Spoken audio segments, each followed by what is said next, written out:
안녕하세요. 오늘도 사연 살롱을 찾아주셔서 감사합니다.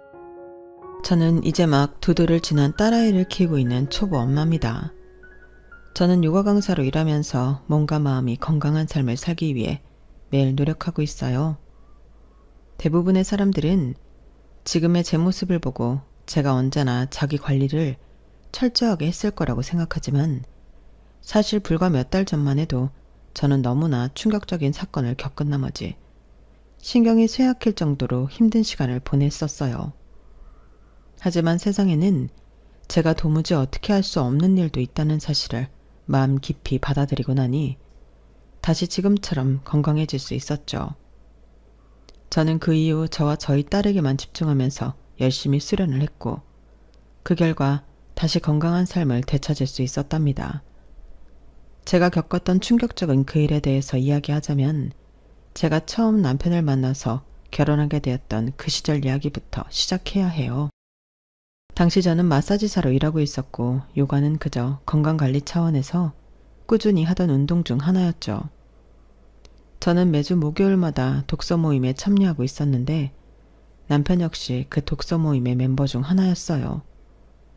저희는 그 안에서 좋은 친구로 지내다가 연인 사이로 발전하게 되었답니다. 저희 두 사람이 연인 사이가 된 가장 큰 이유는 독서 취향이 잘 맞았기 때문이에요. 그때 저는 요가에 조금씩 더 깊은 관심이 생기기 시작할 때라 요가 관련 서적이나 철학 서적을 자주 읽었는데요. 남편도 철학과 종교 등 저와 같은 분야의 책들을 좋아하다 보니 대화가 잘 통할 수밖에 없었어요. 요즘은 사이비 같이 들릴 수도 있겠지만 저는 우리 몸에 좋은 기가 흐르는 것이 무엇보다도 중요하다고 생각하는 사람이었는데 남편도 저와 같은 생각을 하는 사람이었던 겁니다. 그걸 알게 된 이후로 저희의 대화는 급속도로 깊어졌고 사이도 급속도로 가까워진 것이었어요. 보통 이런 주제로 남자와 이야기가 잘 통하는 일은 드문데 남편은 본인이 특이한 게 아니라고 극구 부인하더군요. 특이한 게 아니라 그냥 그런 환경에 많이 노출되었을 뿐이야. 우리 아버지가 한의사시거든. 당연히 어렸을 때부터 이런 얘기를 많이 들을 수밖에 없었지. 아, 정말? 그럼 세강 씨도 한의학에 관련해서 엄청 해박하겠네. 어쩐지 아는 게 너무 많다 했어. 해박한 건 아니고 난 우리 아버지만큼 똑똑하진 않아서. 다만 우리 몸에 음양오행이 중요하고 기가 잘 흐르는 게 중요하다는 것만 동의할 뿐이지. 아버지처럼 비싼 한약을 먹어야만 건강해진다고 생각하진 않아. 그래도 그런 것들이 도움이 될 수도 있지. 이렇듯 서로 말이 잘 통하니 연애도 안정적이기만 했죠. 그 전에 제가 해왔던 연애들은 항상 자음이 잦고 사건 사고가 많았는데 남편과의 연애는 싸움도 없고 평온하기만 했어요. 공무원이던 남편의 일과는 늘 변함이 없었고 그래서인지 감정이 크게 너를 뛰는 일도 없을 것 같더라고요. 저는 어느 순간부터 당연히 이 사람이랑 오래오래 같이 살겠구나 하고 자연스럽게 받아들이고 있었어요. 남편 역시 동일한 생각을 가지고 있었던 것 같아요. 3년째 연애를 하던 어느 날 남편은 벚꽃길을 걸으면서 담담하게 결혼하고 싶다는 이야기를 먼저 꺼내더군요. 저는 그게 다른 요란한 프로포즈보다 좋았고 당연히 그러자고 대답을 했죠. 그날 귀가한 저는 밤새 결혼식을 어떻게 올릴지 이것저것 상상의 나래를 펼치다 새벽 늦게 잠이 들었을 만큼 설렜어요. 하지만 다음 날 남편의 입에서 나온 말은 전혀 예상하지 못했던 얘기였습니다. 우리 혼인신고는 언제 할까? 나야 어차피 주민센터에서 일하니까 당신이 편한 시간에 맞출게. 벌써 혼인신고부터 결정해? 아직 결혼식 날짜도 안 정했잖아. 그리고 어느 지역에 살지도 난 땡땡동 근처에 몇 개 알아봤는데. 결혼식? 아유, 결혼식 굳이 해야 돼? 어차피 우리 둘 다 혼자 사는데 그냥 혼인신고만 하고 살림만 합치면 안 될까? 남편의 파격적인 말에 저는 펄쩍 뛸 수밖에 없었죠. 뭐? 결혼식을 아예 안 올리자고? 그게 무슨 소리야? 아니, 그럴 거면 프로포즈는 왜 한 거야?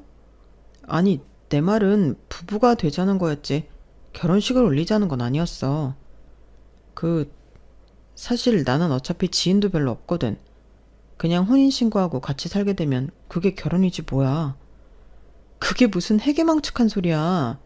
결혼하자라고 하면 당연히 누구나 결혼식을 올린다고 생각하지. 그리고 당신이 지인이 왜 없어? 우리 독서 모임 멤버들만 해도 몇인데. 직장도 있고. 나는 우리 부모님 때문에라도 결혼식은 꼭 해야 돼. 집안에 자식이라곤 나 하나인데 내가 결혼식을 안 올리면 우리 부모님 그동안 뿌린 축의금 언제 받냐고. 솔직히 나는 우리 가족한테 결혼한다는 얘기 별로 안 하고 싶어. 그래서 그래. 애 같은 소리 하지 말고 당장 가서 말씀드려. 아니면 반지 도로 가져가든가. 평소에도 남편은 가끔 정말 애 같을 때가 있었는데 그게 결혼할 때 걸림돌이 될 줄은 몰랐어요. 저는 남편의 등을 떠밀며 당장 가족들한테 저를 인사시키라고 종용했어요. 결혼식 날짜도 가족들이 편한 날을 받아오라고 했고요. 제 등살에 남편은 마지못해서 자기 가족들에게 결혼 사실을 알렸습니다. 저를 가족들한테 인사시키는 날짜도 겨우 받아왔고요. 정말 진심으로 인사시키기가 싫었는지 남편은 본인이 저희 부모님께 인사드린 지 한 달이 지나서야 저를 시댁으로 데려갔어요. 그리고 저는 남편이 왜 그렇게 본인 집에 가기 싫어했는지 단 10분 만에 알 수가 있었죠. 시아버지는 한눈에 봐도 눈이 부리부리하시고 눈썹도 장비 같은 모양으로 기가 센 인상이셨고 시어머니 역시 보통 관상이 아니셨어요. 게다가 시어머니는 저를 처음 보자마자 말없이 위아래로 훑어보시면서 못마땅한 기색을 숨기지도 않으셨죠. 남편보다 2살 많은 누나인 시누이는 인사도 건성이고 핸드폰만 들여다보더군요. 남편한테는 조금도 관심을 두지 않고 자기 잘난 척하기만 좋아하는 딱 그런 부류의 사람이었어요. 실제로 처음 만난 자리에서도 몇 마디 하지 않았는데 전부 자기 자랑하는 얘기들 뿐이었죠. 어쨌든 저는 나름 신경 써서 시댁 식구들 앞에서 처음 인사를 드렸는데요. 시부모님은 누가 먼저랄 것도 없이 곧바로 지적을 하더군요.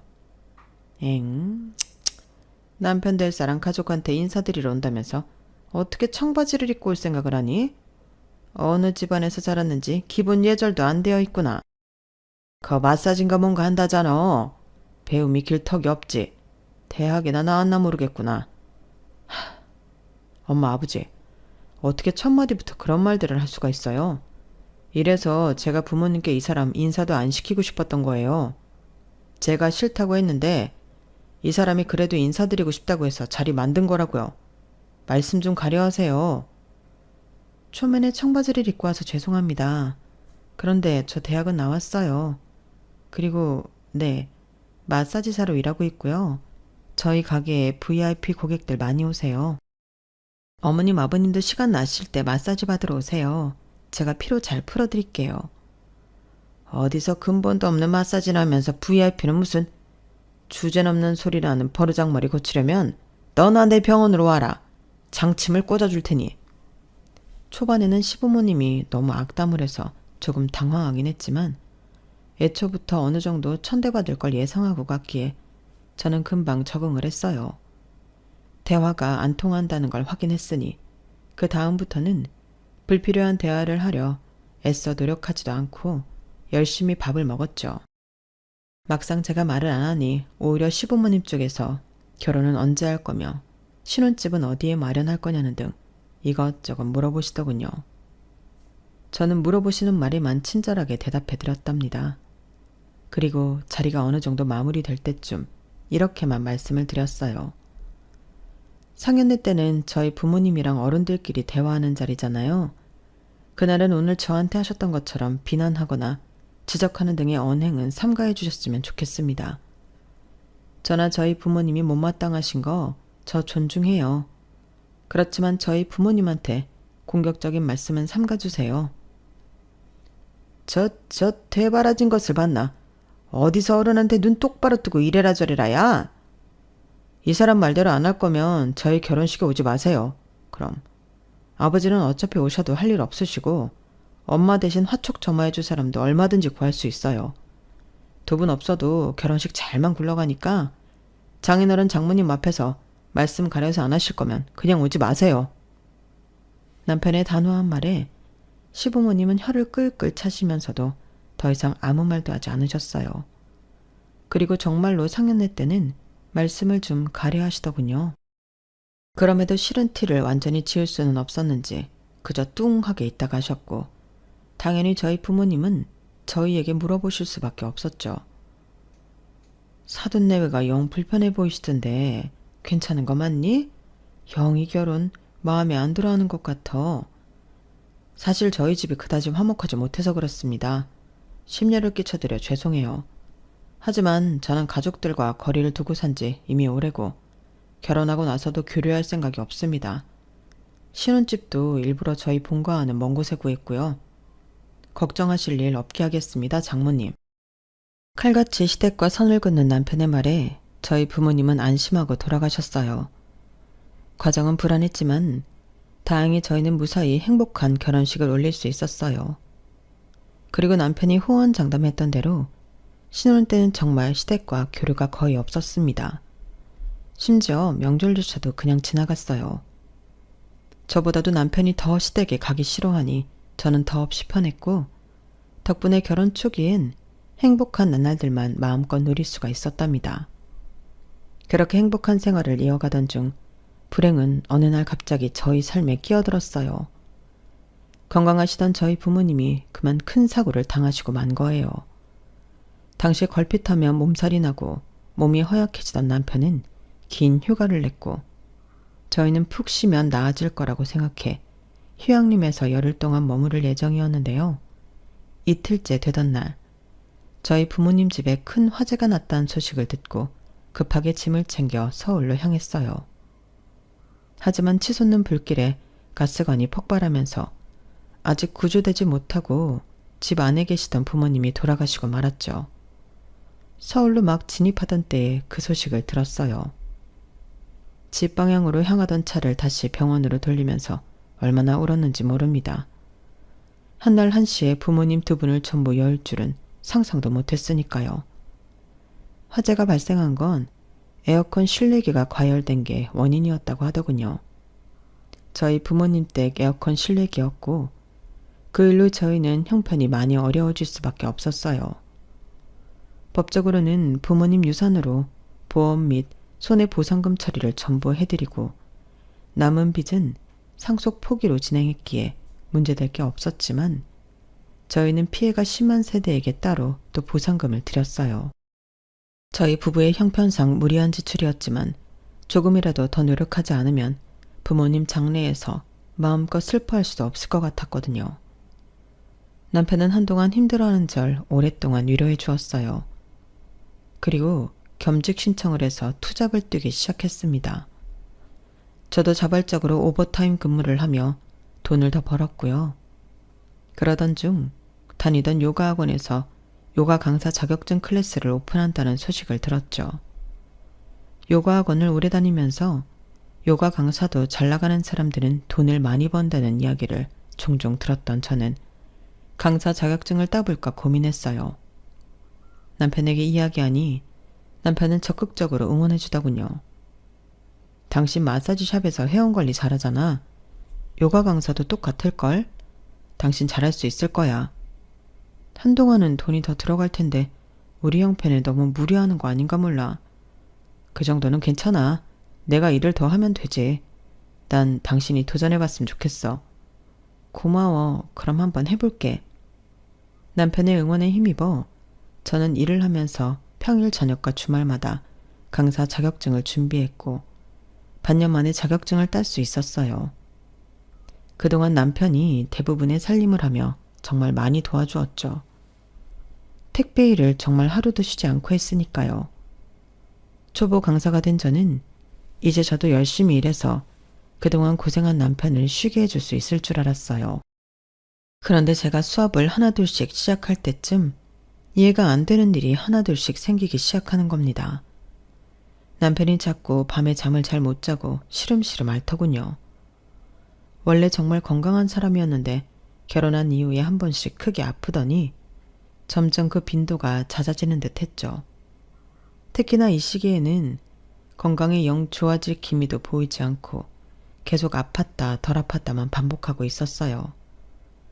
당연히 저는 남편을 데리고 병원 이곳저곳 다녀보았죠. 하지만 검사를 받아봐도 딱히 큰 이상은 발견되지 않는 듯 했어요. 여보, 저번에 다녀온 땡땡병원 있잖아. 땡땡병원이 거기보다 분당에 있는 곳이 더 괜찮대. 거기가 통증의학과 선생님이 더 좋으시다네? 다음 주에 거길 가보자. 아니야, 됐어. 이제 병원은 그만 가고 싶어. 병원비가 뭐 땅 파서 나오는 것도 아니고. 그냥 내가 그동안 통 쉬질 못해서서 피곤한 것 같아. 큰 병이 있다면 벌써 의사들이 밝혀냈겠지. 당신이 그냥 피곤하기만 한 게 아니잖아. 잘 때 계속 끙끙 앓으니까 그렇지. 안 그래도 택배일을 다음 달까지만 하려고 이미 얘기는 해놨어. 거기도 새로운 사람 구할 시간이 있어야 하니까 다음 달까지만 하고 그 이후에는 좀 쉬어볼게. 그럼 괜찮아질 거야. 뾰족한 수가 나오지 않자 남편은 더 이상 병원에 가지 않겠다고 했어요. 대신 겸직으로 일하던 택배 일을 줄이겠다고 했죠. 저는 그래도 병원에 가는 걸 포기할 수 없어 몇 번이나 더 남편을 설득해보려고 했지만 남편은 완강하게 싫다고 하더군요. 그래서 남편이 택배 일을 그만두기까지만 손꼽아 기다렸죠. 그 사이 남편은 자기가 자면서 끙끙 앓는 게 신경이 쓰였는지 아예 저랑 따로 자겠다며 옷방에 이부자리를 깔고 잤어요. 제가 가뜩이나 몸이 안 좋으니 당신이 침대에서 자라고 해도 말을 안 들으면서요. 결국 저는 어쩔 수 없이 남편을 예의주시만 하며 내버려 두고 있었는데요. 애써 큰일이 아닐 거라고 마음을 다독이며 하루하루를 보내던 어느 날 남편에게서 믿기지 않는 소식이 들려온 거예요. 남편은 저희가 살던 지역만 택배 배달을 했기 때문에 트럭이 아닌 9인승 차를 타고 짐을 나르곤 했어요. 뒤에 공간을 전부 짐칸으로 쓴 거죠. 그런데 남편이 골목길에서 좌회전을 꺾는데 뒤에 실었던 짐들이 전부 쏟아졌다는 겁니다. 트렁크 문이 열려서 말이죠. 남편은 그날따라 짐이 많아 본인이 트렁크 문을 끝까지 닫지 못했던 것 같다며 자책을 했지만 저는 그럼에도 이 사고가 이해가 되질 않았습니다. 트렁크 문이 설령 열렸다고 해도 골목길에서 좌회전을 해봤자 얼마나 세게 했다고 짐이 전부 길거리로 쏟아지나요? 조금 경사가 진 골목이쯤이야 했지만 그래도요. CCTV를 봐도 이해가 안 가더라고요. 하지만 제가 이해가 가던 말던 어쨌든 망가진 물건들은 저희가 배상을 해줘야만 했습니다. 작은 사이즈의 택배가 아예 분실된 것도 있었거든요. 게다가 골목길에 주차되어 있던 차량들까지 날아오는 짐들에 맞아서 피해 보상 청구를 해왔고요. 이제 좀 금전적으로 안정이 되나 했더니 또 엄청난 지출이 생기고 만 것이었죠. 하지만 그래도 이때까지는 자책하는 남편을 위로해 줄 수 있었어요. 마침 또 제가 요가 강사로 일을 시작했으니 당연히 둘이 함께 일을 하면 빨리 마이너스를 메울 수 있을 거라고 생각했죠. 큰 불행이 찾아온 중 아이러니하게도 그 사고가 터지고 며칠도 되지 않아서 저에게 놀라운 일이 생겼는데요. 바로 아이를 가졌다는 거였습니다. 사실 결혼한 지 몇 년이 되어도 아이 소식이 없어 초조함이 생기던 차였는데 갑자기 임신을 해서 저는 일단 기뻤어요. 그리고 그날 바로 남편에게 이 소식을 알려주었죠. 그런데 남편은 오히려 심각한 표정을 짓더니 한 5초쯤 있다가 억지로 웃으며 기뻐하는 척을 하더군요. 당연히 저도 기분이 상할 수밖에 없었죠. 왜? 걱정돼? 괜찮아. 우리 애 잘 키울 수 있어. 아니야. 걱정하는 게 아니라 오늘 좀 피곤했어서 그래. 당연히 기쁘지. 혹시 아이 가지기 싫었던 건 아니지? 무슨 그런 말을 해. 당연히 아이는 늘 가지고 싶었지. 남편이 영혼이 하나도 없는 말투로 기쁜 척을 하는 모습에 저는 됐다며 그냥 안방으로 들어와서 잠들어 버렸어요. 물론 저도 저희의 형편상 애를 잘 키울 수 있을까 하는 걱정이 생기긴 했지만 그래도 애써 긍정적으로 생각하고 있었는데 남편의 반응에 제대로 마음이 상하더군요. 그렇게 안 좋은 마음으로 겨우 잠이 들었는데 한 2시간쯤 지났으려나요? 저는 부산스러운 소리에 다시 잠이 깰 수밖에 없었어요. 거실로 나가보니 남편이 외투를 챙겨 입고 있더군요. 뭐야? 무슨 일이야? 나가려고? 응, 깼어. 남편의 목소리도 안색도 너무 안 좋아서 이마에 손을 올려보았더니 세상에 몸이 펄펄 끓고 있는 겁니다. 저는 깜짝 놀랐어요. 열이 왜 이렇게 심하게 나? 당신 괜찮아? 지금 병원 가게? 당신은 쉬고 있어. 나 혼자 다녀올게. 이런 상태를 어떻게 혼자 가? 기다려, 외투 가져올게. 부모님 불렀어. 어? 부모님? 시댁 말하는 거야? 아버지가 의사시잖아. 부모님이 병원으로 와주신다고 했어. 병원 갔다가 부모님 댁에 좀 있다 올게. 병원 많이 다녀봤지만 양약으로는 한계가 있는 것 같아서 일부러 불렀어. 부모님 있는데 당신 데려가고 싶지 않아. 내가 연락할게. 집에 있어. 시댁 식구와 관련해서는 늘 저보다 더 예민하게 굴던 남편이었기에 저는 결국 남편의 말을 들을 수밖에 없었어요. 대신 택시를 타는 순간까지 함께 있어주었고 병원에 도착하자마자 전화하라는 말을 30번쯤 하고 남편을 보내주었죠. 그리고 거실 소파에 앉아 밤새도록 남편의 전화를 기다렸는데요. 저는 다음 날 날이 밝아서야 연락을 받을 수가 있었어요. 남편이 아닌 시댁에서 시어머니한테서 온 연락이었죠. 어제 저녁에 석진이가 집으로 오는 길에 사고를 당했다. 네? 뭐라고요? 무슨 사고요? 택시를 타고 오다가 도로에서 고라니를 쳤다고 하더구나. 기사랑 석진이 둘 다 다쳐서 병원에 와 치료받는 중이다. 고라니라고요? 아니 병원 가는 길에 그럴 만한 도로가 없을 텐데요. 어제 병원으로 바로 간다고 했는데 그럼 남편은 얼마나 다쳤어요? 심각한가요? 병원? 석진이는 우리 집에 오는 길이었어. 우리 집으로 오는 길에 큰 산 옆으로 난 길 있잖냐. 어쨌든 그리 됐다. 어제 그이가 많이 아파서서 병원으로 바로 간다고 했었거든요. 어쨌든 그래서 어느 병원이에요? 남편은 얼마나 다쳤는데요? 석진이는 괜찮다. 치료받으면 다 나을 거야. 어머님, 병원은 어디냐고요? 석진이가 오지 말라고 한다. 너한테 어디 병원인지 알려주지도 말라고 하고. 네? 그게 무슨 말도 안 되는 소리예요. 남편 좀 바꿔보세요. 말도 안 되는 소리라며 제가 빨리 병원을 알려달라고 소리쳤지만 시어머니는 남편을 바꿔주지도 않고 끝까지 병원을 알려주지 않은 채로 전화를 끊어버렸어요. 그 뒤로 수십 통의 전화와 문자를 했지만 시어머니는 침묵으로 일관하더군요. 남편에게서는 아무런 소식도 없고 급기야 남편의 핸드폰이 아예 꺼진 것 같더군요. 시댁에서 작정하고 저한테 아무것도 알려주지 않으니 저는 아무것도 할 수가 없었어요. 남편이 그날 저녁에 타고 갔던 택시조차도 남편이 부른 거였기 때문에 택시 기사에 대한 정보도 알 수가 없었죠. 시댁에 작정하고 찾아가 몇 날 며칠 지켜봐도 시부모님은 아예 집에 들어오지도 않는 듯 했어요.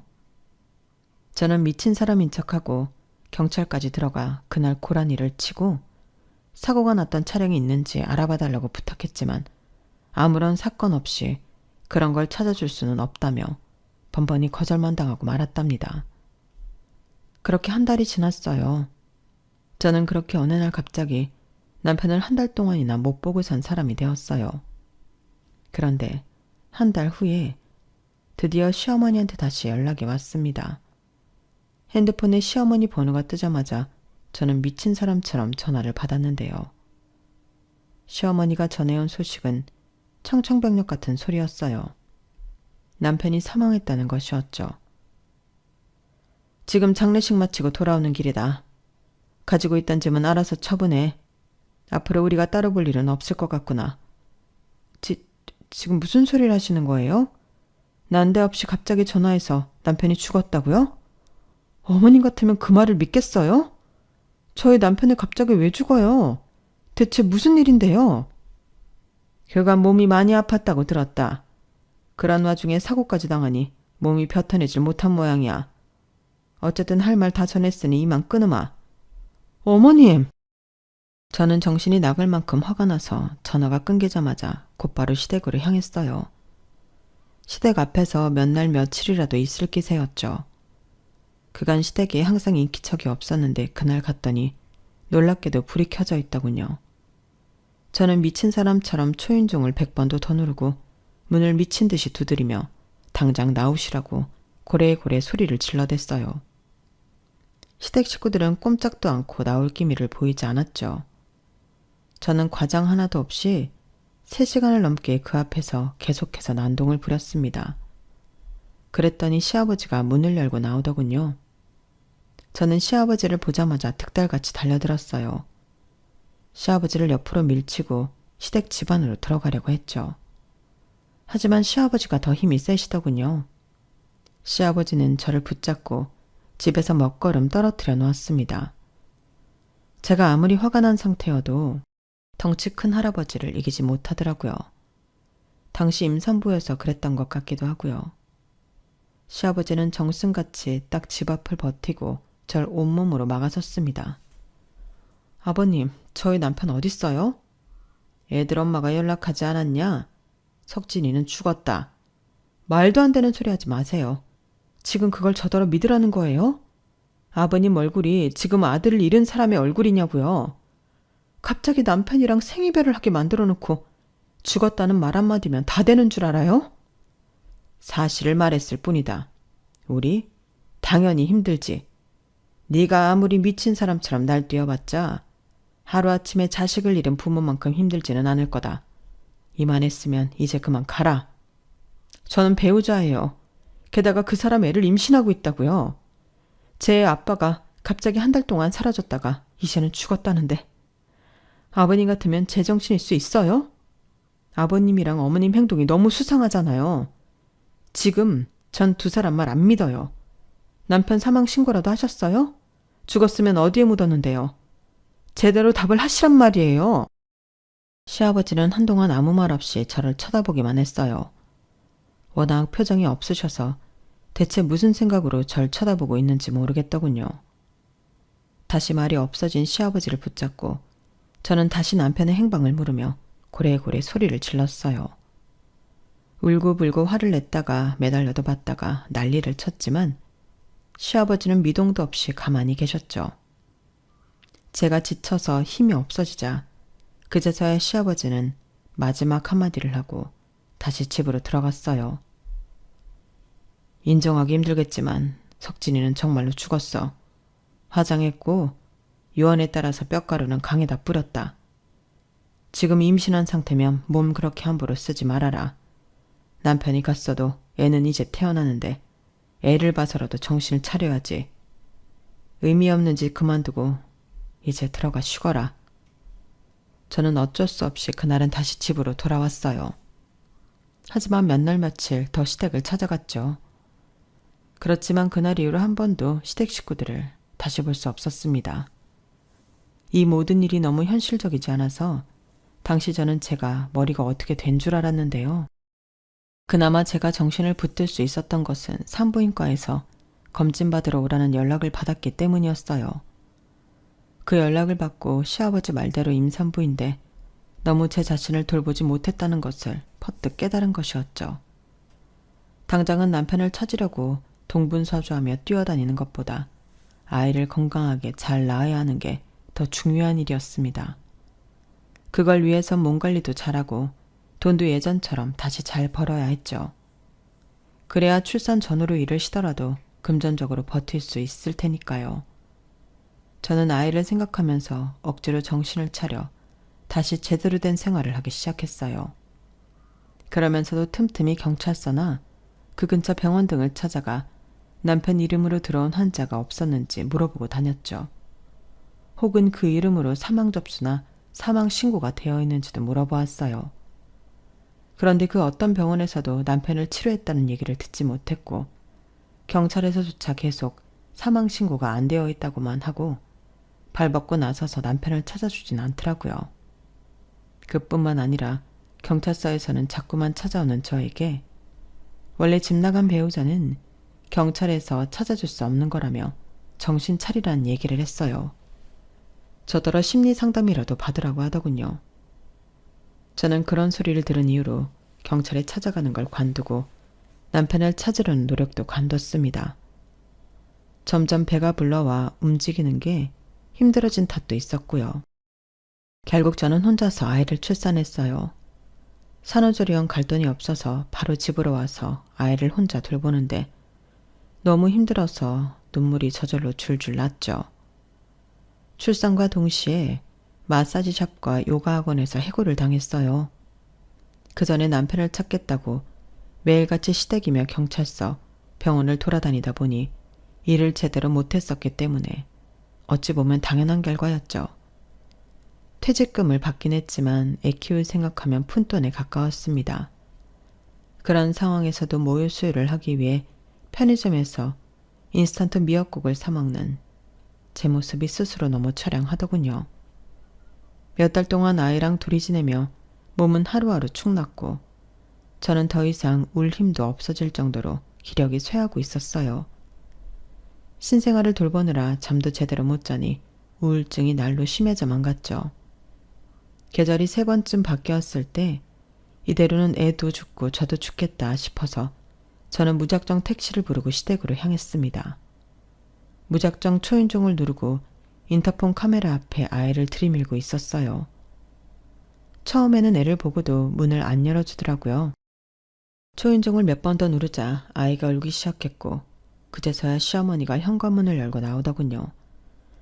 그간의 경험으로 저는 시어머니가 문을 여는 동시에 문을 확 열어버렸어요. 시어머니가 휘청거리며 넘어질 뻔했지만 저는 그러거나 말거나 일단 몸의 반을 시댁 집안으로 들이밀었죠. 너 이게 뭐하는 짓이야? 왜 남편 사망신고 아직 안 했어요? 남편 죽었으면 얼른 사망신고 하세요. 그래야 제가 보험금이라도 받죠. 저야 그렇다 쳐도 이 집 손주가 굶어 죽을 판이에요 지금. 경찰 부르기 전에 당장 나가. 문에서 얼른 안 떨어져? 시어머니가 저를 밀치려고 하자 저는 아예 문고리에 매달려 버렸어요. 그리고 미친 사람처럼 악을 썼죠. 이 집 손주가 죽는다고 당장 돈을 빌려주기라도 해야 하는 거 아니에요? 차용증이라도 써줄 테니까 돈 내놔요. 무슨 거지들도 아니고 무식하게 와서 목소리만 높이면 다야? 당장 나가. 난 니네 같은 거지들 상종 안 한다. 경찰 부르기 전에 나가. 불러요 경찰. 부르라고요. 어느 날 갑자기 멀쩡히 살아있는 남의 남편 죽여놓고 보험금도 못 받게 버티고 있는 거 보면 당신들이 살인이라도 했을 줄 어떻게 알아? 당신들이 내 남편 죽였지? 불러 경찰. 내가 당신을 다 살인자로 신고할 거야. 너 정말? 쌀이라도 갖다 줄 테니 얼른 나가. 너 지금 제정신이 아니야. 당신들이 조금이라도 상식적으로 그렇으면 저도 애기도 이런 고생 안 해요. 당신들이 이딴 짓을 하고도 사람이에요? 어떻게 생사람을 잡아놓고도 인간이냐고. 그동안 쌓여있던 억울함과 서러움이 전부 토해져 나오면서 저는 결국 문에 매달린 채 엉엉 울면서 통곡하고 말았어요. 당신들 모두 지옥에 떨어질 거라고 욕을 해대면서요. 그런데 그때였어요. 어떤 사람이 거실에서 현관으로 걸어 나오더군요. 저는 자연스럽게 그쪽으로 눈이 가게 되었는데요. 그 사람을 보니까 현관문을 잡고 있던 손이 저절로 힘이 풀리고 멍하니 그 사람을 응시하게 되었어요. 그 사람은 제 남편이었습니다. 하지만 제가 놀란 건 죽었다던 남편을 만나서가 아니었어요. 당신 뭐야? 당신 내 남편 맞아? 꼴이 그게 뭐야? 제가 놀란 건 남편의 몰골이 너무 이상했기 때문입니다. 화장이며 한복이며 요상한 꼴을 한 남편은 절 보고 낮은 목소리로 말했어요. 그동안 속여서 미안해. 당신이랑 가까이 있으면 안 되는 상황이었어. 신을 받았거든. 신을 받았다고? 그게 무슨 무당이라도 됐다는 거야? 믿을 수 없는 이야기였지만 남편의 몰골은 그게 아니고선 설명이 안 됐어요. 제가 너무 황당해서 아무 말도 못하고 굳어있는데 시어머니는 얼른 아기를 안아서 안으로 들어가더군요. 남편은 저를 이렇게 세워서 집 안으로 데리고 들어갔어요. 시아버지는 시어머니한테 애를 받아들고 얼른 달랬고 시어머니는 주방으로 들어가시는 것 같았어요. 저는 남편이 이끄는 대로 거실 소파에 앉아서 이 모든 말도 안 되는 일을 이해하려고 애썼습니다. 한편으로는 제가 드디어 미쳤나 싶기도 했고요. 제 옆에 앉은 남편은 땅이 꺼져라 한숨을 쉬며 이야기를 시작했어요. 사실 재작년부터인가 자꾸 이상한 꿈을 꾸기 시작했어. 당신은 잘 이해할 수 없겠지만 하긴 나도 직접 겪으면서도 이해가 안 됐으니까. 처음에는 나도 이렇게 되기 싫어서 거부했는데 그럴수록 자꾸만 주위에서 이상한 사고가 나더라고. 그리고 자꾸 아프고. 처음엔 한두 번 그러다 많은 것 같더니 점점 빈도가 잦아졌어. 그런데 그때 당신이 임신을 했다니까. 내가 거기 계속 있으면 당신이나 아기한테도 안 좋은 영향이 갈 것 같아. 얼른 자리를 피한 거야. 그래서 그게 다야? 그래서 죽었다는 소리를 했다고? 상식적으로 그럼 당신이 직접 나랑 통화를 해서 상황 설명을 했어야지. 그게 아니더라도 어디 요양원을 갔다던지. 멀쩡한 사람 어거지로 과부 만들어 놓고 지금 그걸 이유라고 되는 거야? 방법이 잘못되었다는 거 알아. 하지만 당시엔 나도 부모님도 정신이 없었어. 그리고 차라리 내 존재 자체를 없애면 당신이 빨리 포기할 줄 알았어. 처작시 내팽겨 쳐놓고 내가 당신 찾기를 포기하길 기다리고 있었던 거네? 당신 이거 이혼 사유야. 알아? 사기라고. 세상에 어떤 미친 인간이 임신한 지 아내한테 시부모 시켜서 죽었다는 사기를 쳐. 그리고 어머님 아버님도 부끄러운 줄 아세요. 이딴 사기 행각에 가담해놓고 뭐? 거지라고? 당신들 단체로 다 정신이 나간 거라고요. 시댁 식구들은 모두 아무 말도 못했어요. 잠시 뒤 아기를 안고 있던 시아버지가 무겁게 입을 열더군요. 그럼 어떡하니? 아들 놈은 목숨이 꼴딱 넘어갈 것 같은데 한약도 양약도 안 들고 무당이 안 되려면 굿을 하라 그러더니 굿하고 나니까 얼마든지나 또 애가 쓰러지더구나. 결국 무당이 될 수밖에 없다면서 또 굿을 하고. 굿 한 번 할 때마다 돈이 얼마나 드는지 알아? 우리가 무슨 재벌도 아니고 말이야. 너한테 그렇게까지 할 생각은 없었다. 그런데 우리도 얘 옆에 있으면서 이상한 일이 많이 일어났어. 임산부한테 피해주고 싶지 않았다. 그뿐이야. 그런데 네가 좀채 포기하질 않으니 우리도 지쳐서 말이 좀 험하게 나갔던 것 같구나. 미안하다. 그래, 그리고 석진이가 또 용해. 우리도 여즉 석진이 말 들은 건 그래야 아기가 산다 그래서였어. 뭐 본인이 직접 설명하는 것 보니 이제 괜찮나 보구나. 이거 쌀 담아온 거니 가져가. 그리고 이것도. 일단 100만 원만 넣었다. 우리도 지금은 당장 이것뿐이야. 저는 벌떡 일어나 쌀을 받아들고는 그걸 그대로 남편한테 집어 던졌어요. 남편의 머리를 맞은 쌀 봉지와 봉투가 바닥에 툭 떨어졌죠. 됐어요. 저 인간이랑 당장 이혼할 거니까 그런 줄 알아요. 전부 저 인간한테 책임 물을 거니까. 저는 정내미가 전부 떨어져서 쏘아붙였는데요. 남편은 세상 덤덤하게 이렇게 이야기하는 거예요.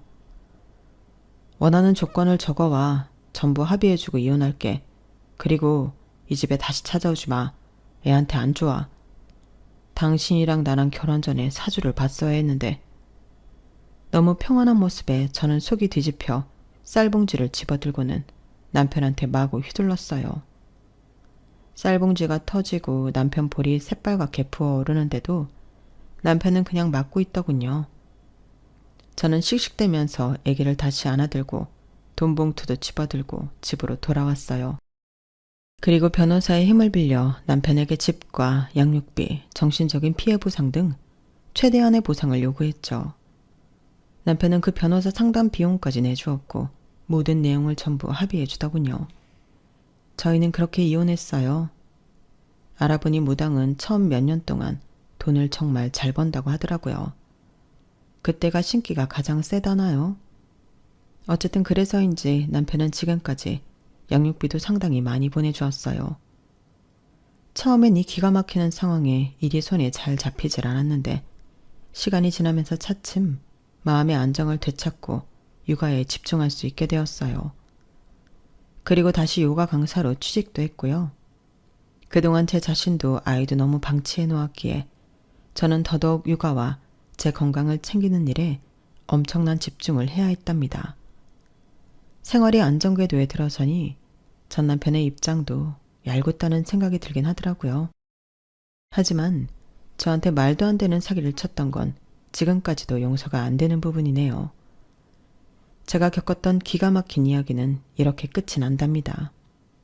전부 털어놓고 나니 속이 시원하네요. 앞으로 싱글맘으로 아이를 키워야 하는 저에게 응원 한마디씩 부탁드릴게요. 저는 앞으로는 무슨 일이 있어도 저와 아이를 최우선으로 두고 살아갈 거예요. 제 이야기를 들어주셔서 감사합니다. 여러분들의 삶에도 항상 행운과 복이 가득하길 바랍니다. 여러분, 사연 댓글에 응원과 현명한 조언 부탁드려요. 좋아요와 구독은 저에게 큰 힘이 됩니다. 오늘도 좋은 일 가득하세요.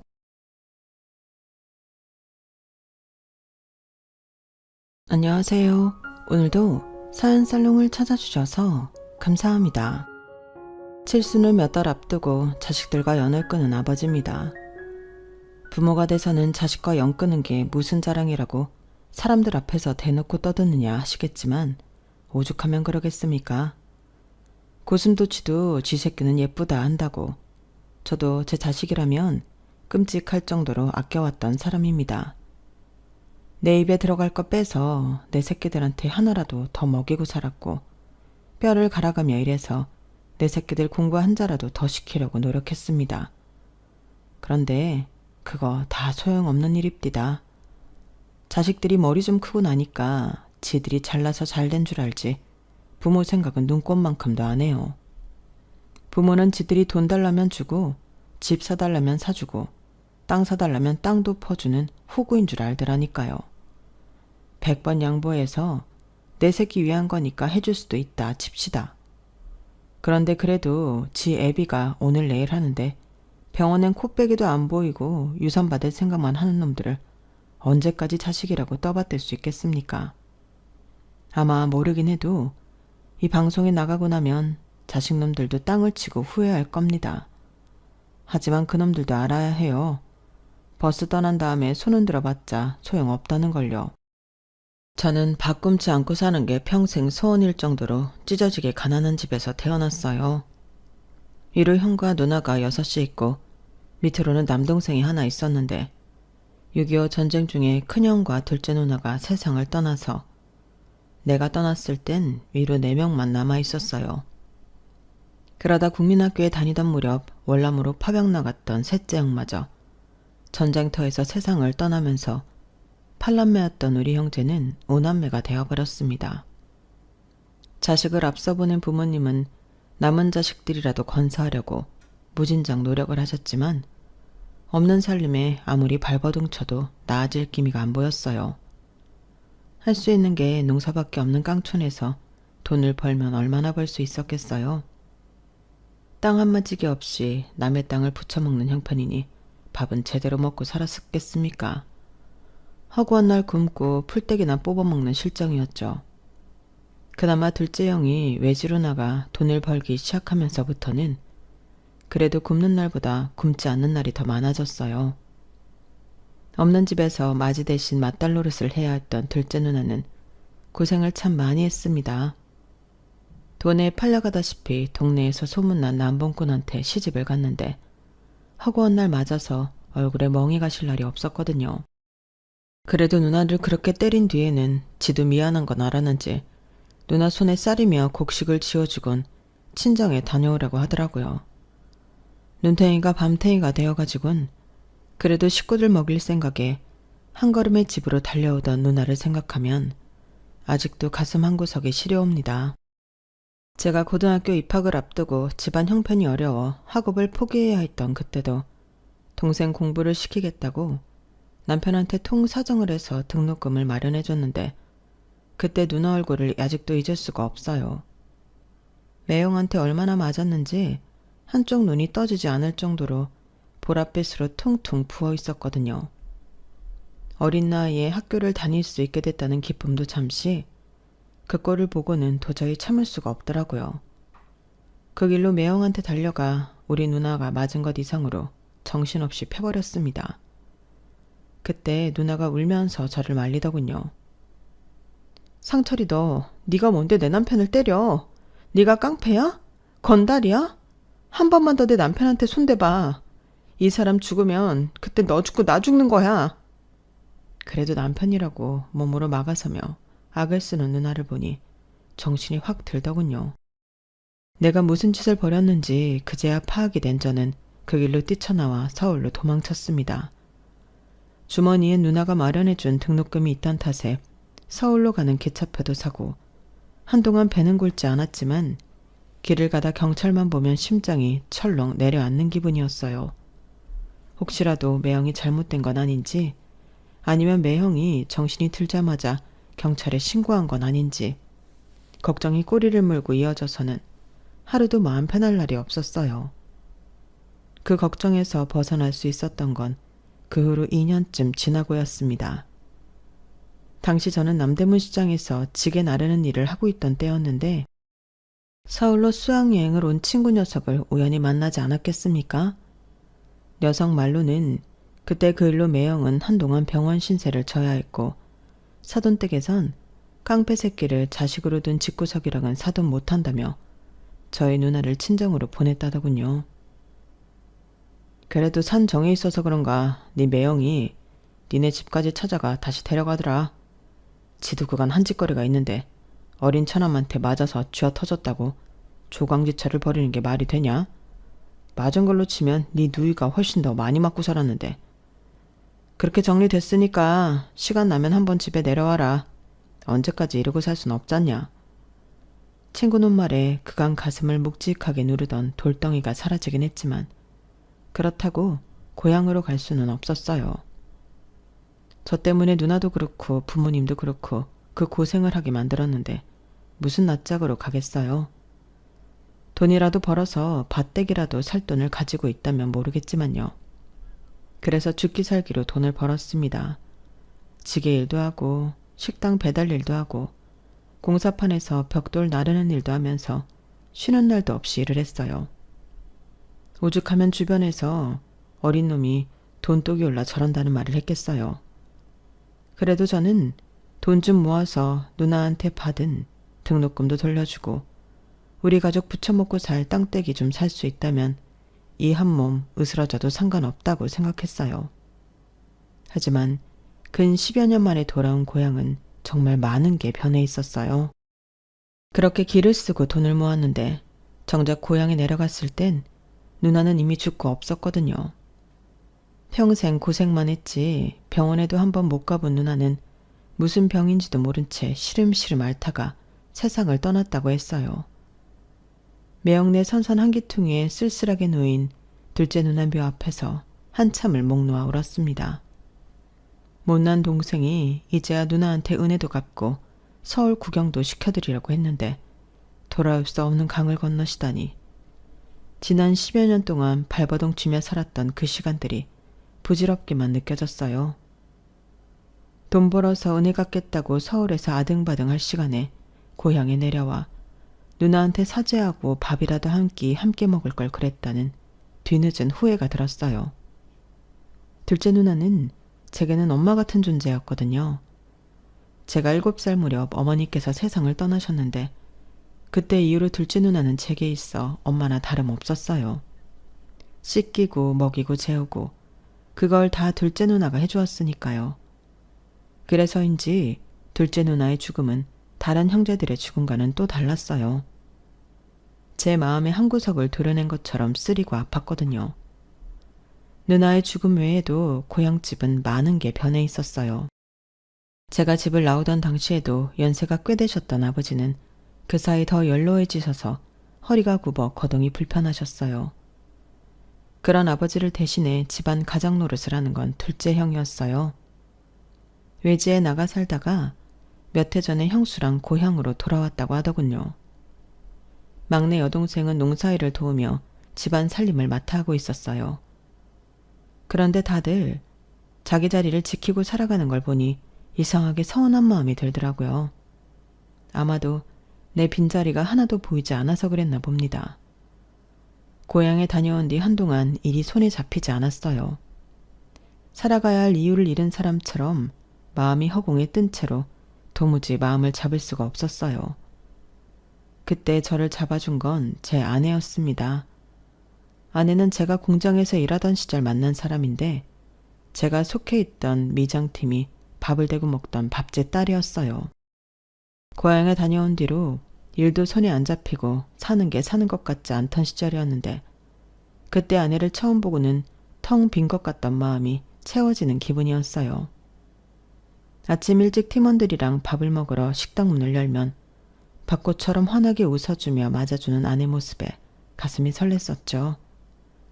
제 앞에는 계란 후라이도 더 부쳐다 주고 제국에는 고기가 훨씬 더 들어있어서 아내도 나와 같은 마음이라는 걸 알 수 있었어요. 식사를 마친 제게 수줍게 커피 믹스를 건네는 아내가 어찌나 예쁘던지 공사가 끝나고 다른 지역으로 옮겨야 해서 마지막으로 밥을 먹으러 가던 날 아내한테 사귀자고 했습니다. 내가 딴 건 몰라도 굶기지 않을 자신은 있어요. 난 내 식구는 절대 안 굶깁니다. 학벌도 없고 가진 것도 없지만 내 사람은 절대 눈에 눈물 안 붓고 살 자신도 있어요. 그쪽도 나한테 마음이 없는 건 아닌 것 같은데 나 한번 믿어봐요. 당장 살림 합치자는 게 아닙니다. 딱 3개월만 나랑 만나봐요. 그때 가서 이놈은 아니다 싶으면 내가 더는 안 조를게요. 어때요? 아내는 수줍어서 눈도 못 마주치면서도 내가 싫지 않은지 고개를 끄덕여 주었어요. 그렇게 아내랑 3개월 남짓 만나는 동안 지난 10년 동안보다 훨씬 더 서울에 대해 많이 알 수 있었어요.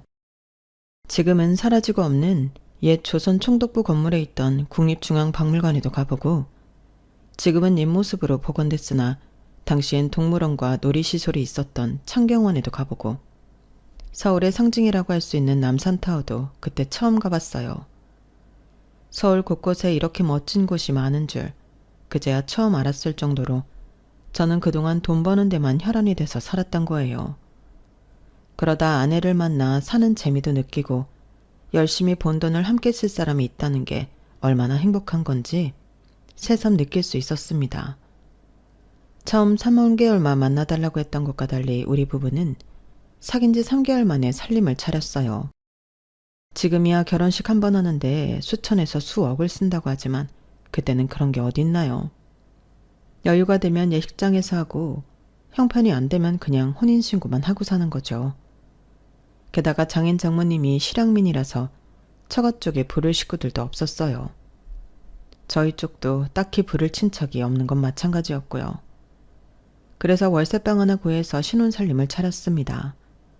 그 작은 방에 살면서 시골에서 막내 여동생이 올라오면 같이 지내고 고향 친구놈들이 찾아오면 며칠이고 집에 재워주곤 했으니 우리 집사람 성격이 참 무던한 사람인 거죠. 아내는 하루 종일 장인어른이 하시는 식당에서 일을 하고도 제가 일 끝날 시간이 되면 집으로 달려와 따뜻한 저녁상을 차려주고는 다시 가게로 일하러 가곤 했어요. 없는 살림이라 철마다 옷을 사입을 형편은 안 됐지만 아내가 옷이며 속옷이며 늘 깨끗하게 빨아서 뽀송뽀송하게 말려준 덕분에 삼성과 이병철 회장이 부럽지 않을 정도였어요.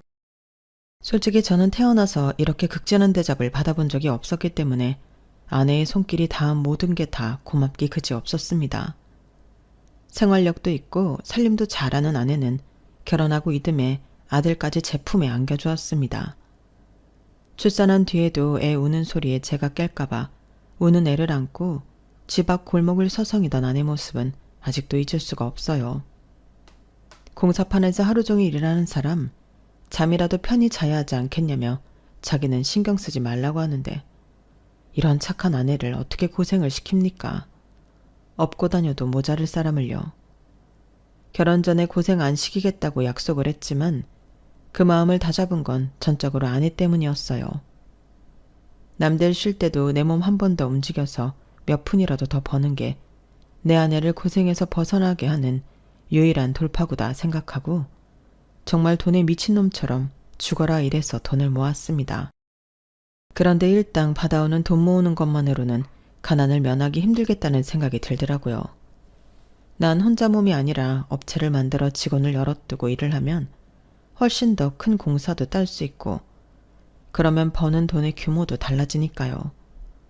그렇게 시작한 사업은 미장일은 물론 중장비까지 영역을 넓혀서 15년 만에 작은 건설사로 발전했습니다.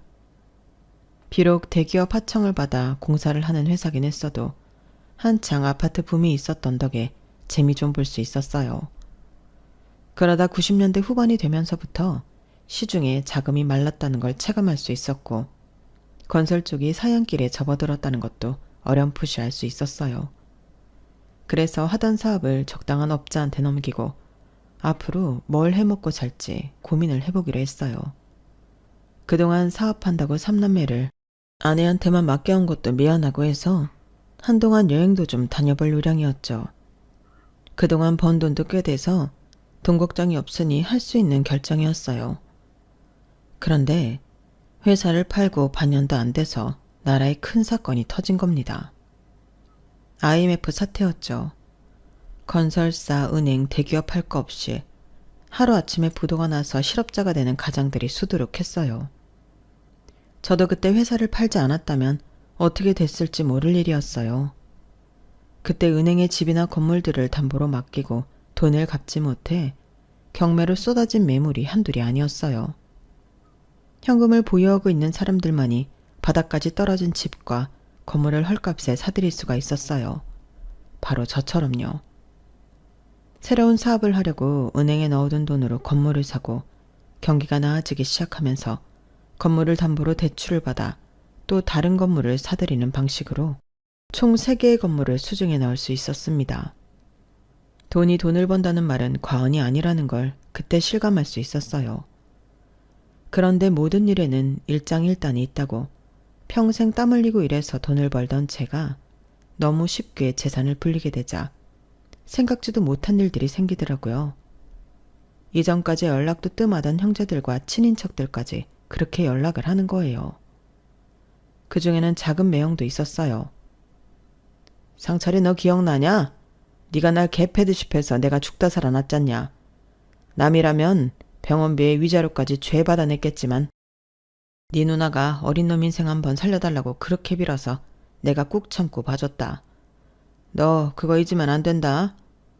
도대체 뭔 말을 하려고 죽은 누나까지 들먹이나 싶었어요. 그래, 어디 한번 짓거려 봐라 하고 듣고만 있었더니 드디어 본론을 털어놓더라고요. 우리 민수가 이번에 버섯 재배를 해보겠다고 하는데 농협에서 대출도 안 되고 아주 죽을 맛이다.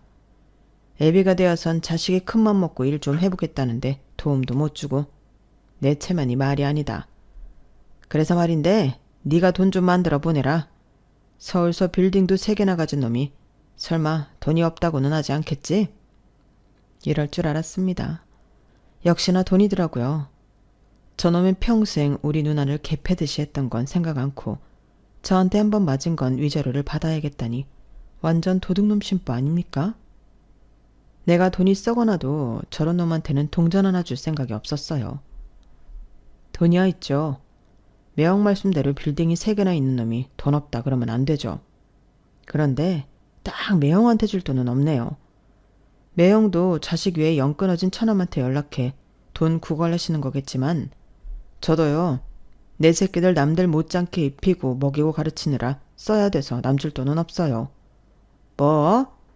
너 지금 말 다 했냐? 내가 그때 너 감옥소에 쳐넣을 수도 있었어. 그걸 참아줬더니 은혜는 못 갚을 망정 뭐가 어쩌고 저째? 이런 배은망덕한 놈 같으니라고. 네 누나가 내 돈 빼다가 니네 집에 퍼다 나른 게 얼만데. 그래도 내가 네 누나를 아끼는 마음이 있어서 참아왔던 건데 네 놈한테 양심이란 게 있다면 너 이러면 안 되는 거다. 양심이요? 그건 내가 매형한테 할 소리입니다. 그렇게 우리 누나를 아끼는 분이 허구 헛날 그렇게 패고 살았습니까? 누나 죽자마자 1년도 안 돼서 길목다방 정마담을 안방에 앉히신 분이 우리 누나를 아끼는 마음이 있었다고 할 수 있냐고요. 요즘 같으면 마누라 패는 놈은 그대로 교도소행입니다. 내가 지금까지 후회가 되는 건 진작에 당신을 경찰에 고발하지 않은 거라고요. 한 번만 더 내 앞에서 그 더러운 입으로 우리 누나 얘기 꺼내면 그땐 내가 가만 안 둡니다. 아셨어요? 그렇게 전화를 끊은 뒤로 조카놈이 전화해 도와달라고 통사정을 했지만 땡전 한 푼 주지 않았어요. 매형은 몰라도 조카는 누나 자식이니 그깟 사업 자금이야 대줄 수도 있었지만 그놈 하는 꼴이 여간 미워야죠. 지 엄마 제사도 안 지내는데 적어도 누나 기일에 산소는 찾아가 봐야 하는 거잖아요. 그런데 한 번을 안 찾아가더라고요. 매년 누나 기일에 산소에 가보면 벌초를 안 해서 아주 엉망인 거예요.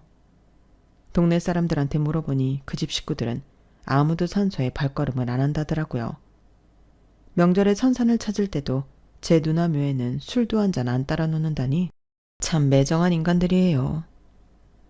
매영이랑 그 부인은 그렇다 쳐도 어떻게 자식놈들까지 그럴 수가 있느냐고요. 그래놓고 나한테 외삼촌이 조카를 안 도와주면 누가 도와주냐는 소리 나고, 정말이지 할 수만 있다면 서울 근교로 둘째 누나 묘를 이장하고 싶은 심정입니다. 매영 말고도 돈 빌려달라는 전화를 수도 없이 받아왔어요. 제가 찢어지게 가난했을 때 우리 큰애가 옥상에서 떨어져서 큰 수술을 받아야 했을 때는 다들 모른 척하던 사람들이 말이죠.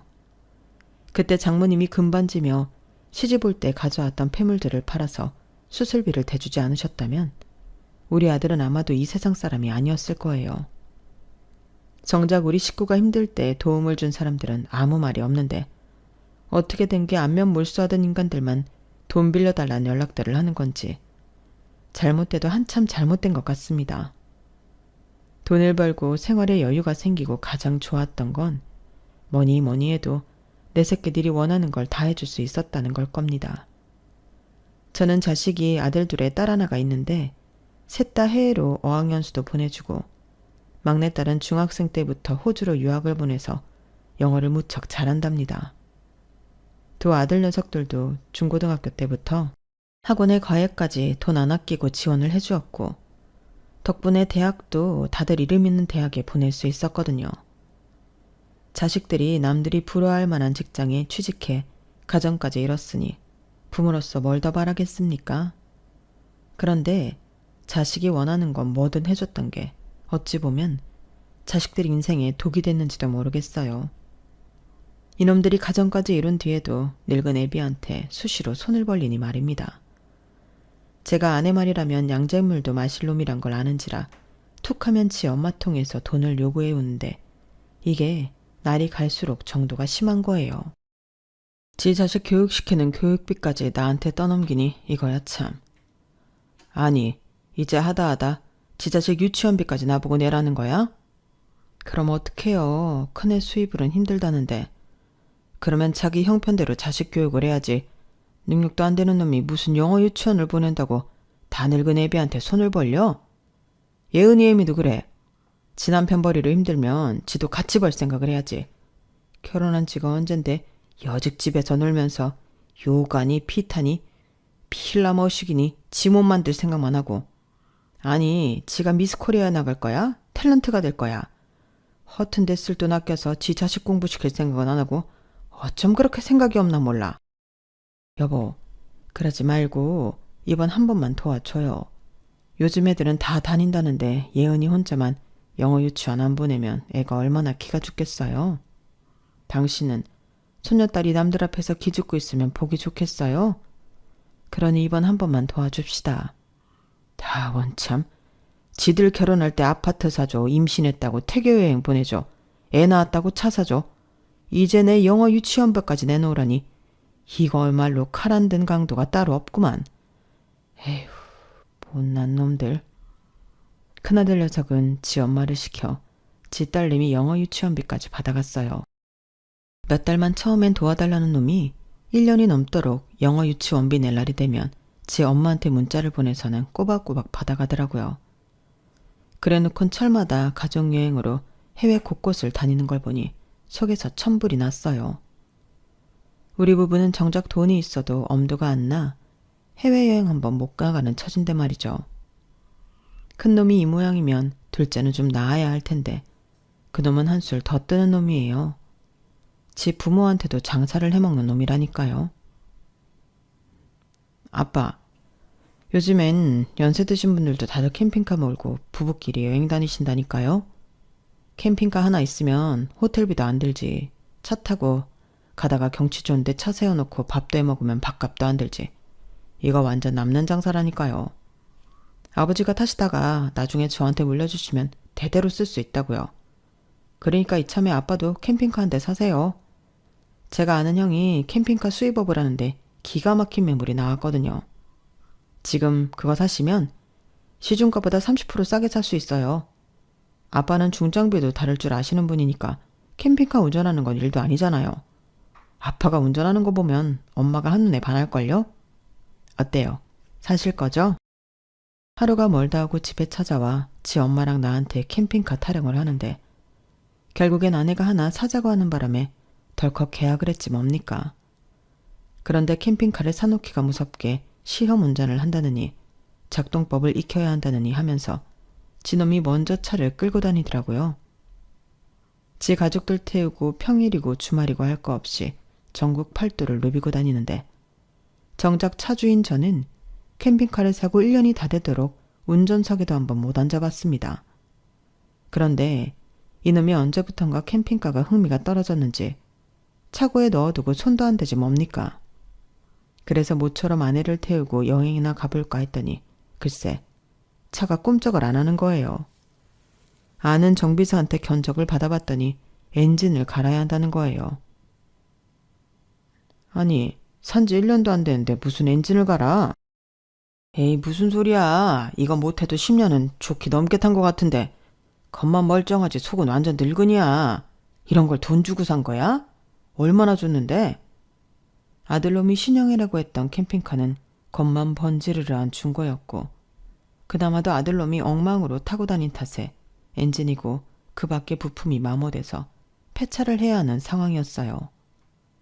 알고 보니 둘째 놈이 지가 아는 중고상하고 짜고는 지 애비를 상대로 사기를 친 거였어요. 지 애비 돈을 수천만 원이나 꿀꺽하고도 용서를 빌기는커녕 뻔뻔하게 나오는 꼴을 보니 혈압이 올라서 사기로 고소를 하겠다고 으름장을 놨습니다. 그랬더니 뭐라는 줄 아십니까? 아빠, 아무리 그래도 그렇지 돈 몇천에 자식을 고소하겠다는 게 말이 돼요? 애초에 아빠가 형한테 하신 만큼 저한테도 신경 써주셨으면 제가 이런 짓까지 하겠습니까? 저도요, 이렇게까지 하고 싶진 않았다고요. 이놈아, 내가 뭘 네 형한테만 해줬다는 거냐? 너나 네 형이나 결혼할 때 똑같이 아파트 사주고 애 낳았을 땐 차도 똑같이 사줬는데 뭐가 부족하다고 그래? 참, 아빠, 아파트라고 다 같은 아파트입니까? 형은 강남에 있는 아파트 사주고 저는 강북에 있는 그지 같은 동네에 사주셨잖아요. 그게 지금 가격 차가 얼마나 나는 줄 아세요? 내가 아주 집사람 보기 미안할 정도라고요. 솔직히 이번에 아버지한테 사기친 돈 그거 다 해봐도 형네랑 우리 아파트 가격 차의 10분의 1도 안 돼요. 세상에 이런 놈이 어디 있습니까? 지 처가랑 가까운 지역에 집 구한다고 해서 은평구에 집을 사준 건데 이제 와서 집값 차이 난다고 지 애비한테 사기를 치는 놈이라니. 정말 남이 알까봐 창피할 정도였어요. 생각 같아선 이참에 콩밥 좀 먹여서 정신 좀 차리게 하고 싶었지만 아내가 하도 울고불고 통사정을 해서 참았습니다. 내가 자식 잘못 키운 죄다 생각하면서요. 그나마 딸아이는 어릴 때부터 해외로 유학을 보내놔서 그런지 지 오빠들이랑 다르게 독립적인 편이었어요. 대학을 졸업한 이후로 집에 손 한 번 벌린 적이 없었으니까요. 그래서 두 아들보다 딸애가 낫다 싶었는데 이게 아주 지 오빠들 찜쪄먹는 녀석이었지 뭡니까. 홍기가 찼는데도 결혼할 생각을 안 턴 딸이 하루는 집에 찾아와 그러는 겁니다. 아빠, 난 결혼할 생각 없으니까 오빠들 결혼할 때 준 거 지금 돈으로 주세요. 아파트랑 차, 애들 교육비 등등. 그동안 오빠들한테 들어간 돈 내가 엑셀로 정리해봤더니 이 정도가 나오더라고요. 거기에 화폐 가치 변동률까지 계산하면 딱 이 금액이에요. 너 지금 무슨 소리를 하는 거냐? 아니, 결혼을 해야 집을 사주든 차를 사주든 하는 거지. 결혼도 하는 놈이 무슨 돈 타령이야? 아빠, 난 결혼 안 한다니까요. 돈만 있으면 충분히 즐기고 살 수 있는데 미쳤다고 결혼해서 남일 좋은 일 시켜요? 여자가 결혼하면 그날부터 인생 쭈그러드는 거라고요. 시댁 식구들한테 들볶이지. 출산하면 애까지 키워야 되지. 그럼 내 인생은 어디서 찾아요? 난요, 그렇게 사느니 차라리 혼자 늙어 죽을 거예요. 외로우면 연애를 하면 될 일이지. 뭐하러 결혼해서 내 인생을 진흙탕 속에 쳐박아요? 난 싫어요. 그러니까 돈 빨리 주세요. 독신으로 살겠다고 지 오빠들한테 해준 만큼 돈으로 받아간 딸애는 2년 뒤 배가 불러서 집에 찾아왔더라고요. 애 아빠는 말해줄 수 없다며 애는 자기 혼자 키울 생각이라고 애랑 살 집을 마련해달라나요? 거참, 당장 지낼 곳도 없다고 울고 짜는데 그걸 보고 어떻게 모른 척 하겠습니까? 딸아이 살 집이랑 산후조리원까지 다 내 돈으로 해줄 수밖에요. 그런데 남편도 없이 살겠다는 딸아이 때문에 정말 고생한 건 바로 제 아내였어요. 세상에 어느 부모가 미혼모로 살겠다는 딸을 두고 두 다리 뻗고 살 수 있겠습니까? 밤낮 없이 딸아이 집에 드나들면서 손주도 봐주고 딸아이 밥도 챙겨 먹이고 그러고도 유별난 딸아이 트집에 좋은 소리 한번 못 듣고 살았습니다.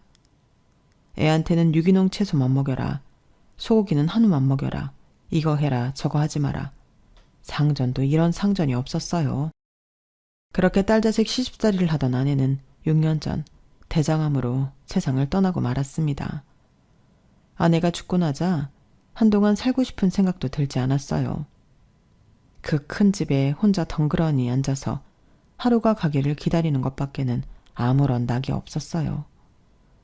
그렇게 일주일이 지나고 보름 한 달이 지나도록 저희 집을 찾는 사람은 아무도 없었습니다. 아내가 매일같이 쓸고 닦아가며 반들반들하게 광을 내놓았던 집은 어느새 먼지가 앉고 때가 타서 엉망이 되어버릴 무렵 절대로 울리지 않을 것 같던 초인종이 울렸습니다. 혹시나 자식놈들 중 하나가 찾아왔나 해서 문을 열었더니 웬 중년 여성과 낯선 청년이더라고요. 주민센터 직원과 함께 저희 집을 찾아온 청년은 근처 대학 사회복지학과 학생이라고 했어요. 다짜고짜 자기들이 도울 게 있을까 해서 왔다길래 도대체 어떻게 알고 우리 집에 찾아왔느냐고 했더니 제가 사는 아파트 상가 마트 주인이 알려줘서 왔다더라고요. 어르신께서 매일 라면 만드신다고 아파트 상가분이 그러시더라고요. 사모님이 돌아가신 지 얼마 안 됐다고 들었어요.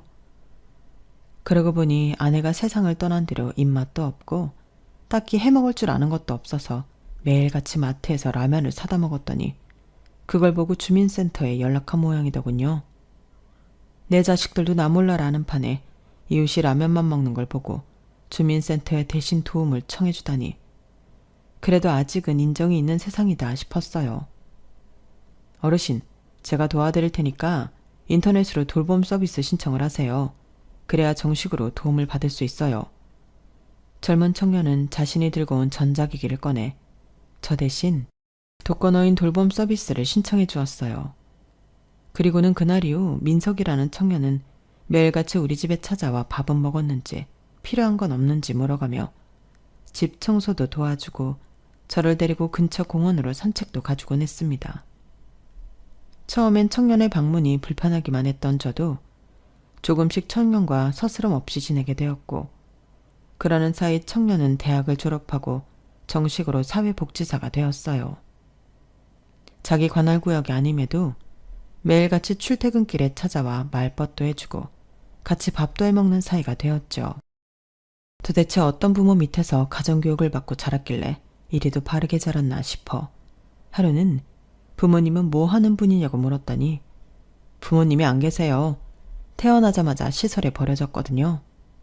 아니, 그럼 내 코가 석잔데 남을 돕겠다고 그런 일을 한다는 거야? 아이고 참, 민서가 누가 누굴 돕는다고 그래. 기껏 힘들게 공부를 했으면 남들보다 잘 살 궁리를 해야지. 어르신, 저 잘 살고 있어요. 후원자분들 도움으로 대학도 다녔고요. 이렇게 사회복지사도 됐잖아요. 제가 지금 이렇게 한 사람 몫을 하고 살 수 있는 건 다 후원자분들과 국민들 세금 덕분이에요. 그러니 제가 받은 거 이제는 저도 갚고 살아야 할 거 아닙니까? 민석이 말을 듣는 순간 망치로 머리를 한 대 맞은 기분이었어요. 그동안 남들보다 잘 먹고 잘 입고 살겠다고 아등바등 돈을 모아왔던 제 자신이 부끄러울 정도였어요. 쥐뿔도 없이 서른을 바라보는 나이에 고시원에 살면서도 남들한테 받은 걸 갚을 수 있다고 좋아하는 민석이가 저보다 훨씬 어른스러워 보였습니다. 그래서 나도 이젠 좀 달라져야겠다는 생각을 했습니다. 먼저 민석이한테 고시원을 나와 우리 집에서 같이 살자고 했어요. 집도 크고 빈 방도 많은데 한 사람 더 들인다고 뭐가 달라지겠어요? 그렇게 민석이랑 한 집에 살면서 나도 사회를 위해 뭘 할 수 있는지 많은 생각을 했습니다. 부모 없이 자라는 아이들을 위해 시설에 기부도 하고 무료 급식소에 쌀도 보내고 학비가 부족한 애들을 위해 대학에 장학금도 보내줬습니다. 살면서 돈 쓰는 게 하나도 아깝지 않았던 건 그때가 처음이었어요. 그렇게 몇 년을 민석이랑 함께 살다가 녀석이 결혼을 하면서 다시 혼자가 되었습니다. 민석이가 결혼할 때 부모님을 대신해 내가 살 집이라도 해주겠다고 했더니 민석이도 그렇고 민석이 처도 그렇고 한사코 거절을 하더군요. 부창부수라고 아내도 자기랑 똑같은 사람을 얻어서는 부부가 아주 올곧게 자란 티가 났어요. 결혼한 뒤에도 민석이랑 민석이 처가 수시로 집에 드나들며 반찬도 해다 나르고 딸아이를 출산한 뒤에는 늙은이 척척할까봐 애도 데리고 와서 재롱도 보여주고 했어요. 내 피가 섞인 자식은 아니었지만 친자식들보다 더 자식 같은 존재가 되었죠. 덕분에 저는 인생의 황혼기에 또 다른 즐거움을 느끼며 살 수 있었습니다. 하지만 세월은 이 늙은이 몸을 하루가 다르게 갉아먹었고 결국 병원 신세를 지게 됐어요. 신장은 말기라더군요. 이미 암으로 아내를 떠나보낸 경험이 있던 터라 얼마 못 살 거라는 건 짐작할 수 있었어요. 그래서 민석이를 시켜 자식들한테 연락을 했더니 웬일로 자식놈들이 득달같이 병원으로 달려왔더라고요. 그런데 내가 입원해 있는 병실로는 오지 않고 죄다 주치의방으로 달려갔다는 거예요. 애비 병세가 어떤지 알아야 하니 그런 걸 거라고 생각하고 자식놈들을 기다리고 있었는데 아무리 시간이 지나도 한 놈도 코빼기를 보이지 않지 뭡니까? 그때 쎄한 기분이 들면서 이놈들이 뭔 생각을 하는지 알 수 있었습니다. 이놈들이 병원에 찾아온 건 지 애비가 걱정돼서가 아니라 언제 죽느냐가 궁금했던 거라는 걸요. 보다 못한 민석이가 큰애한테 전화를 했더니 지금 바쁘니까 나중에 전화하라며 끊더랍니다. 수화기 너머로 들리는 소리가 시끌벅적한 게 무슨 파티라도 하는 것 같더라고요. 둘째랑 막내딸 목소리도 간간히 들렸는데 얼핏 들어보니 내가 죽으면 빌딩을 하나씩 나눠 갖자는 그런 얘기를 하는 것 같았어요. 지 애비가 암에 걸려 오늘 내일 하는 판에 유산 받을 생각에 파티를 벌이는 자식들이라니. 이런 걸 그동안 내 등골 빼가며 키웠다는 게 그렇게 후회가 될 수 없었어요. 그래서 변호사를 불러 유언장을 만들었습니다. 그리고는 서류 정리가 다 끝난 그날 자식들을 불러 유언장을 공개했어요. 변호사 전화를 받고 병실로 달려온 자식들은 제가 이미 죽은 줄 알고 있었는지 병실에 들어와 멀쩡한 나를 보고는 귀신이라도 본 표정들이더라고요. 놀랄 거 없어. 죽기 전에 내 손으로 유산 정리하고 싶어서 부른 거니까. 다들 정신 사나우니까 문과에 서 있지 말고 들어왔으면 앉아라. 그렇게 자식들을 한자리에 앉혀놓고 변호사를 시켜 유언장을 낭독하게 했습니다. 결론적으로 제가 가진 빌딩 중 2개는 팔아 재단을 만들고 그 재단은 민석이가 관리하게 했습니다. 민석이가 자랐던 것 같은 보육시설에 후원을 하고 부모 없는 애들이 자립할 수 있게 도움도 주고 학비도 대주는 일을 하라고요. 그리고 남은 빌딩 하나는 제가 입원해 있는 병원에 기부하기로 했습니다. 수술비가 없어서 고생하는 환우들한테 수술비도 대주고 의료보험이 적용 안 되는 고가의 약이 필요한 환자들한테는 약값도 대신 대주라고요. 그리고 제가 살던 아파트는 민석이 앞으로 해주었습니다. 세금은 건물 2개 판돈에서 떼어 이미 납부한 상태고요. 여기까지 발표를 하자 자식놈들이 득달같이 달려들더군요. 아버지, 지금 뭐 하시는 거예요? 자식이 3이나 있는데 그 많은 재산을 죄다 남한테 준다고요? 그럼 우리는요? 아버지 자식인 우리는 뭘 가지란 거냐고요? 형말이 맞아요. 어떻게 아버지가 우리한테 이러실 수가 있어요? 피도 안 섞인 저 인간한테는 재단도 맡기고 집도 주면서 왜 우리한테는 10원 한 장 안 주냐고요? 이건 무효예요. 절대 받아들일 수 없다고요. 오빠들 진정해. 법적으로 우리가 받을 수 있는 금액이 있으니까. 아빠가 이렇게 나오면 우리가 소송을 걸어서라도 받아내자고.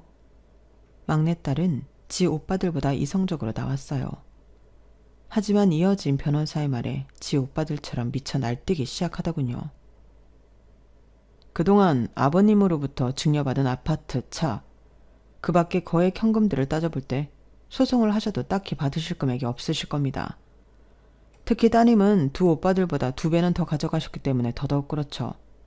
다른 로펌을 찾아가 상담을 하셔도 마찬가지일 겁니다. 변호사의 말에 자식들과 며느리들은 하늘이 무너진 것처럼 망연자실한 표정이었어요.